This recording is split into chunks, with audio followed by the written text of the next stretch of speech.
Hey, gameranx back with another episode of Before You Buy, the show where we give you some straight up gameplay and our first impressions on the latest titles. I'm Falcon, that means this is a JRPG. It's Valkyria Chronicles 4, which, if you recall, I reviewed the previous Valkyria title, Valkyria Revolution, which is not a good game at all. And I'm happy to tell you that going back to the main line of the series, we've also got another good game in the series. Now, I'll say this straight up. If you look at this game compared to the old Valkyria games way back in 2008, it's more or less the same thing. It's set in the same world, set during the same war as Valkyria Chronicles 1 and 3, and retains a very large amount of the mechanics. And depending on if you like Valkyria Chronicles, that's basically the criteria for if you like it. Have you played the previous games?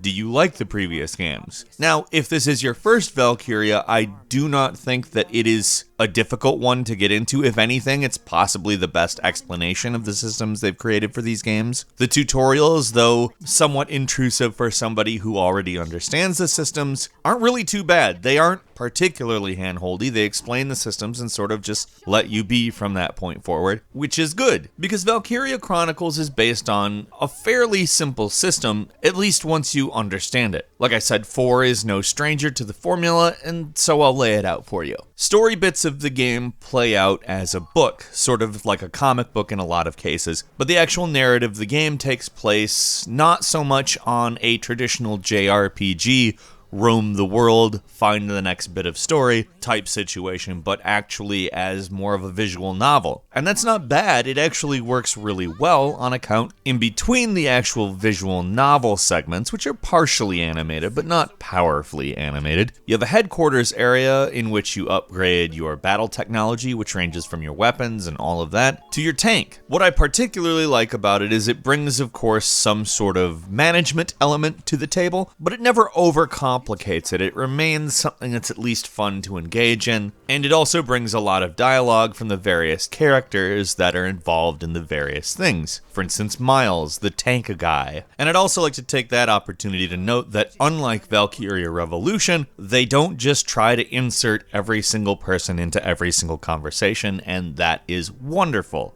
Not everybody has to have their say in every situation, and Valkyria Chronicles 4 understands this. Other areas besides the headquarters include the mess hall, where you can have little interactions that are optional, the training grounds, which you level up all of the various classes, which I will run over really quickly. There are scouts, which have longer range in their running, shock troopers, which are more all around, engineers, which have various abilities including uncovering mines, lancers, which are basically tank busting people, snipers, which are obviously long range, they use a sniper rifle, and for all those who've only played the first, there's a new class in the Grenadiers who carry around a pretty sweet device, lobbing grenades all over the place. They're quite useful too.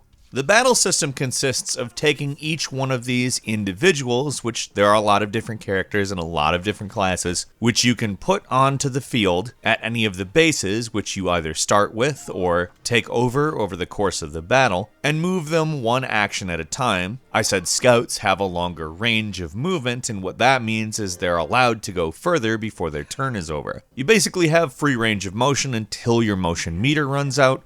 Then you either perform an action or end your turn. The actions are all specific to each of the classes, and the battles are fun as hell. They work so well, and that's a very good thing because it's the actual majority of the game. The parts in which you have input in this game are the management elements and the battles, and you spend significantly more time playing battles than you do managing anything, and the narrative is essentially, like I said, a visual novel. So yeah, the battles have to be very good, and they are. But if you're looking for a major iteration, a big change from the previous games in the series, I would say you'll be disappointed, because it's more or less very similar to previous entries in the series. I don't consider that to be a negative point, but I know that some will. So if it's a very similar battle system, albeit a bit streamlined, a bit faster paced, a bit more modern in some very minuscule ways, what's the reason to play it? Again, the narrative takes place in the same time period during the same war as Valkyria Chronicles 1 and 3. Why retread the same territory? Well, because they have a bit different of a story to tell this time around. I'm about 12 hours in, and I'm going to not spoil a thing about the story other than to tell you exactly what it's about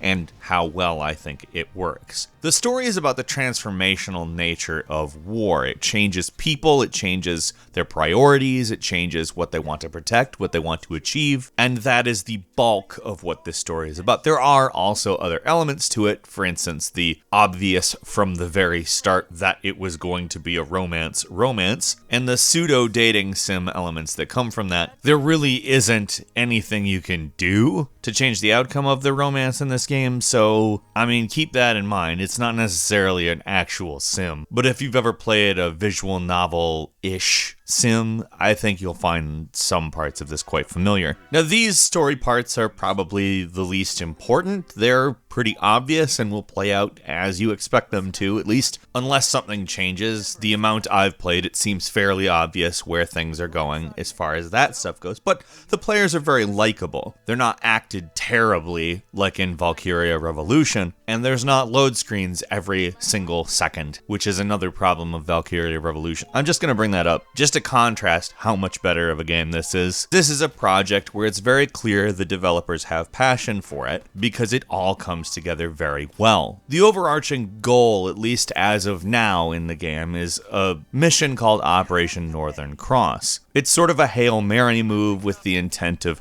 changing the tide of the war, and ultimately it's a set of systems in which you get a set of missions. The gameplay loop plays out like a narrative, but it's also very much a gameplay-oriented loop as opposed to a narrative one. There is a great balance there in that I'm not sure whether the purpose of the game is the narrative or the gameplay, and so I don't really think about it as I'm playing it. I enjoy both elements of it because it never really shoves too much of either into your face, because the narrative segments are probably a little bit less interesting than the battle segments, and you get more battle segments than narrative segments. It works. It really, really works. It's a lot of fun to play. It progresses at a good pace.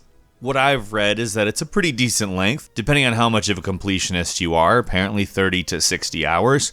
Maybe a little bit more, maybe a little bit less. And to me, that seems worth it. I am really enjoying this, and I'll certainly finish it. Valkyria Chronicles is a unique series. It has a type of gameplay that isn't quite like any other game series, so even though it's kind of just a polished version of the same system, it's not really a system that's been worn out by countless other games in a genre. There's really only 4 games that have this exact gameplay, and they're the Valkyria Chronicles series, and this one, at least gameplay-wise, I think is probably the best of them. And ultimately, I think that's kind of what matters the most, because getting to know the characters is great. They're likable, they're fun, they're interesting, they have a past, which you do learn plenty about. You spend the bulk of your time battling, and the battling is great. Now, for the traditional JRPG fan, you're probably better off playing Dragon Quest XI first. That's much more along the lines of the standard JRPG formula. And Valkyria Chronicles 4 is a different game. It is a strategy RPG that does things in just its own way. It's not so different from other strategy RPGs, but also not the same. It's just a right balance of a lot of different things, and I think that that's the point. It's really great that they've come back to this series and done it this well.